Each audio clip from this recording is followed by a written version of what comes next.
My sojourn in the Roman countryside would truly have been in tune with my emotions if my thoughts did not fly elsewhere. It was called Goat Hill, perhaps because, thick with wildlife, it appears a more appropriate abode for goats than for men.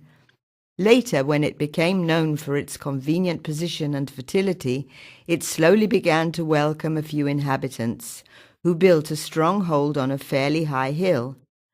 Thus Francesco Petrarca tells the origin of Capranica in one of his epistoli.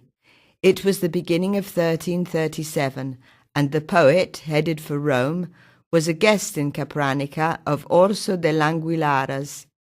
It is unlikely, however, that the bucolic picture of the origins of Capranica evoked by Petrarca corresponds to the truth.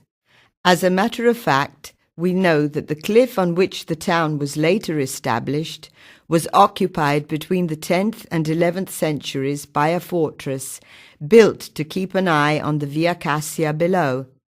Conquered by the Anguilaras at the end of the 12th century, Capranica became the heart of their dominions until 1456, when the family came into conflict with Pope Pius II.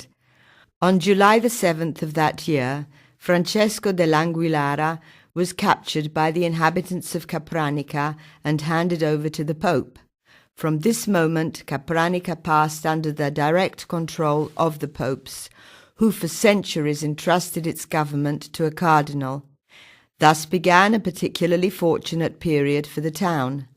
The town centre was enlarged with the building of the present Borgo Vittorio Veneto, and many cardinals commissioned works of art and important construction enterprises.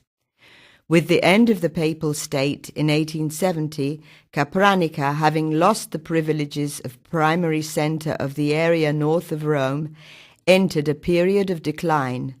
It was hit several times during the Second World War by bombing, especially aimed at the railway station area.